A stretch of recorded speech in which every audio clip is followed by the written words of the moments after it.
ایک زندہ شخص پر قبر کے عذاب کا سچا واقعہ بیان کیا جاتا ہے کہ چند سال قبل ایک جماعت مانسیرا سے آگے ایک چھوٹے سے قصبے میں گئی۔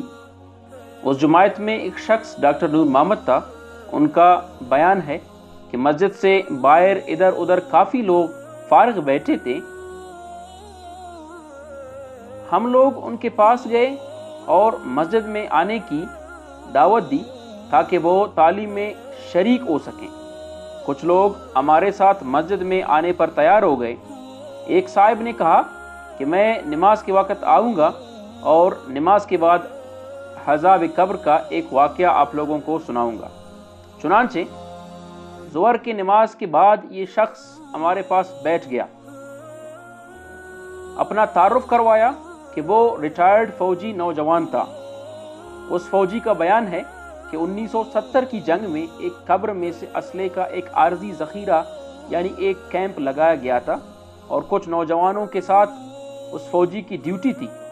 دن کا وقت تھا اور کوئی خاص کام نہیں تھا، چنانچہ اس نے قبرستان میں گھومنا شروع کر دیا۔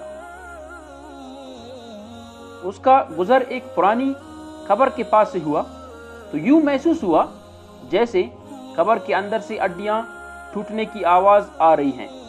اس فوجی جوان نے بتایا کہ میں نے بندوق کے ہٹ کے ساتھ قبر کی اینٹیں اٹھائی تاکہ دیکھیں کہ یہ آواز کیسی ہے۔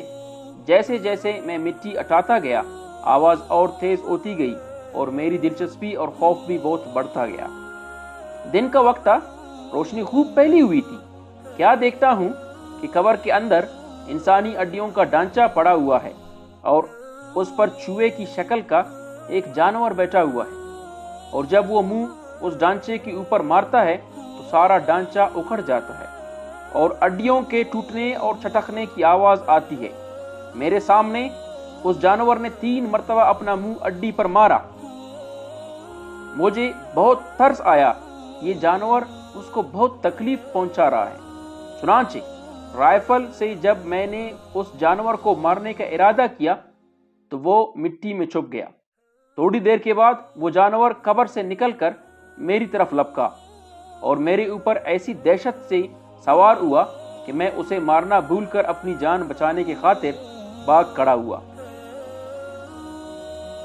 کافی دور جانے کے بعد میں نے مڑ کر دیکھا، وہ جانور میرے پیچھے تیزی سے بھاگا آ رہا تھا۔ قریب ہی پانی کا ایک گڑھا تھا۔ اس جانور سے بچنے کے لیے میں اس جوڑ یعنی گڑھے میں داخل ہو گیا۔ میں نے پیچھے مڑ کر دیکھا کہ جانور جوڑ کے کنارے پر آ کر رک گیا ہے اور کچھ دیر کے بعد اس نے اپنا منہ پانی میں ڈال دیا۔ یکدم پانی کھولنے لگا۔ میں بھاگ کر جوڑ سے نکلا۔ میری ٹانگیں جل رہی تھی، بہت جلد سرخ ہو چکی اور آبلے پڑ چکے تھے۔ درد کی شدت سے میرا چلنا محال ہو گیا تھا۔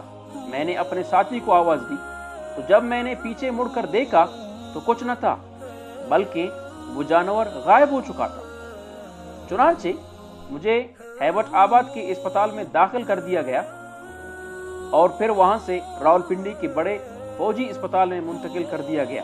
میری ٹانگوں کا گوشت گلنا شروع ہو گیا تھا۔ ہر وقت بدبو دار پیپ اور خون رستا رہتا تھا۔ کسی علاج سے افاقہ نہیں ہوا مگر مرض بڑھتا گیا۔ جیسے جیسے دوائی لگتی رہی ویسے ویسے جسم سے گوشت علیحدہ ہوتا گیا۔ اس وقت دونوں ٹانگوں کے صرف ہڈیاں بچ گئی ہیں۔ گوشت آہستہ آہستہ گل کر علیحدہ ہو چکا ہے اور ہر وقت مردے کی سی بدبو آتی رہتی ہے۔ پھر اس شخص نے ہمیں اپنی دونوں ٹانگیں دکھائی جن پر ہڈیاں بندھی ہوئی تھی۔ اللہ معاف فرمائے، اللہ تعالی ہمیں قبر اور جہنم کے عذاب سے محفوظ رکھے، آمین۔ سبق: اس واقعے سے ہمیں یہ سبق ملتا ہے، بے شک بعض دفعہ اللہ تعالی لوگوں کی عبرت کے لیے دنیا میں ہی اپنے عذاب کا مشاہدہ کرا دیتا ہے، جیسا کہ اس واقعے میں بھی آپ نے ملاحظہ فرمایا۔ اللہ تعالی ہمیں اعمال صالح کرنے کی توفیق عطا فرمائے، آمین ثم آمین۔